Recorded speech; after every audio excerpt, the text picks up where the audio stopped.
Hi there, Mark here again. Welcome to part 2 of my build guide for the Fighter Buggy RX Memorial on the DT01 chassis. Last time we got to step 16, I think, where we just finished building the shocks. So we're going to carry on from there, and hopefully we're going to get to this point where the chassis is finished. Let's get on with it. So there's the 4 shocks done, and for step 17 you just need the front ones. You need these step screws. You've got the longer ones, 18mm, that go in the bottom, and the shorter ones, the 14mm, that go in the top. So let's just get the chassis, get your shock. Let's put the longer one in the bottom first. Just goes in this outside hole.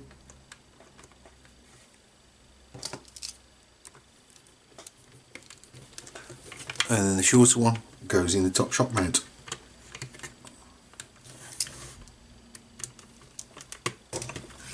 Like so, and obviously the same for the other side. Step 18 is the rear shocks, or the rear dampers, attaching those. So you need the 2 14mm long step screws and obviously your rear shocks, and it's pretty simple. You just put the screws, one into the top shock mount there, and the other one in the bottom into that hole in the gearbox case. And then the same for the other side. And it should end up like this when you're finished. So for step 19 we need to open parts bag D, and this should get us to the end of the build. It's the last parts bag. So there's the parts, and I'm going to get rid of the bushings because I've got bearings to replace those, so that's cool. And what we need to do now is just make sure our electronics work, so connect everything up.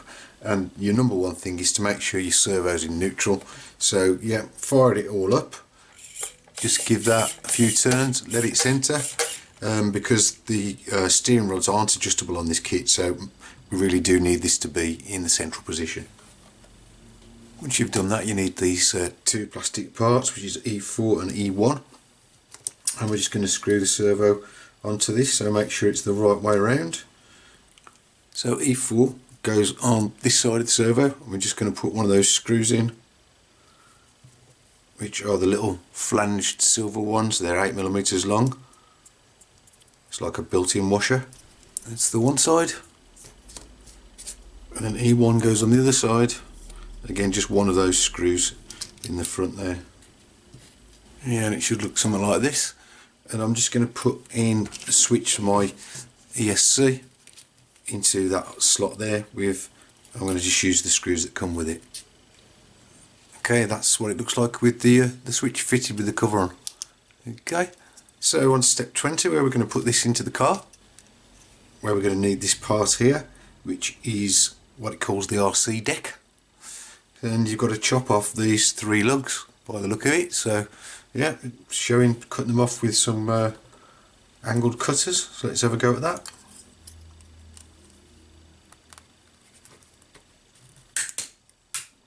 Wow, that just flew across the room. There's 1, 2, and number 3 chopped off. Right, the servo fits in the chassis there with the 3x10 in one side here, and the little silver 3x8 with the flange on it on the other side. And then the RC deck just fits in here with 3 3x10 screws. We put one in there, one in there, and one in there. So to finish step 20, you just need your rear body mount. That just fits on there. There's 2 holes there, which you need the 2 flanged screws, the 10mm ones, and yeah, just one either side to finish this step. Step 21 is attaching the steering servo, it says, part 2, or the servo saver. So you need G3 or G4, whichever fits your servo. You've got to test fit that. You need G1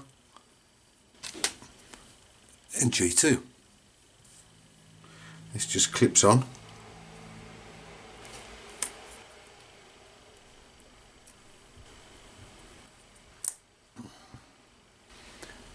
should look like that.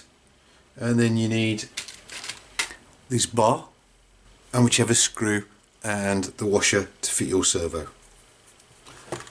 And basically that fits through the servo saver like that, and the other end goes into the steering arm.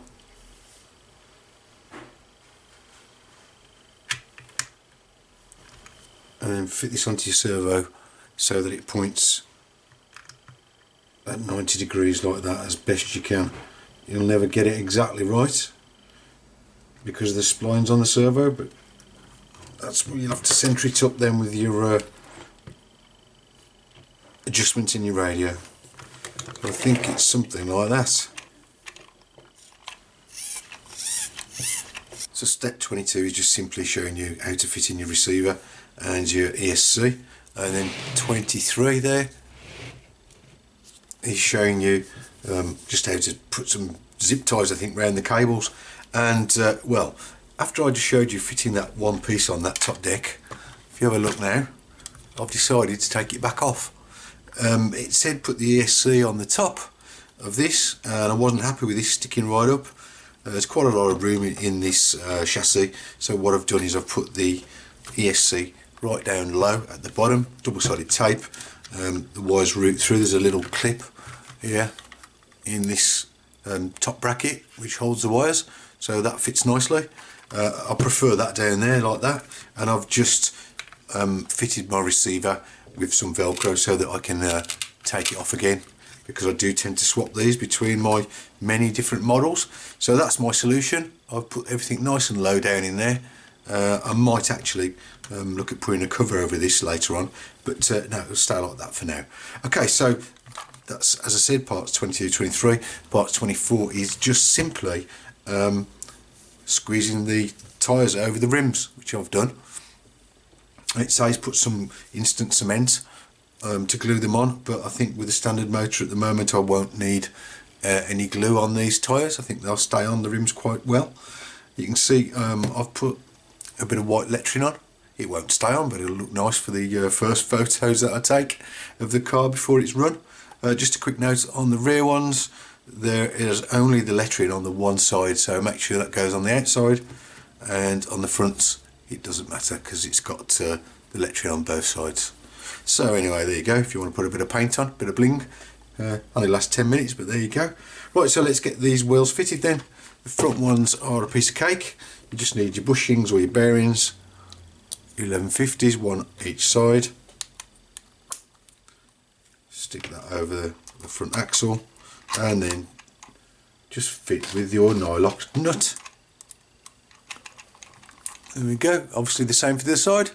And the back one, you just need to put in another 1150 bearing or bushing, and then you've got MD12, which is your aluminium wheel hub. It's showing in the manual to put it with the little cutouts facing outside, so yeah, follow the manual and simply locate the wheel, and again your nylock nut, and obviously the same for the other side. Okay, so the last step in the manual is just step 26, which is fitting the battery holder, which basically just kind of clips in, and then you just clip in the split pin, and that's that. So that's the chassis pretty much complete. Doesn't it look good with those gold wheels on? So all we've got to do now is get that body and get some stickers on it. However, I think we've run out of time for that. I think this build part 2's gone on for long enough, so I'll put that in a separate video where we'll just concentrate on that body, and I'll also be showing you how I make a bit of a template and then a bit of a basic cockpit. But yeah, more of that in part 3. Hope you join me on that. Thanks for following along, and see you on the next one. Bye.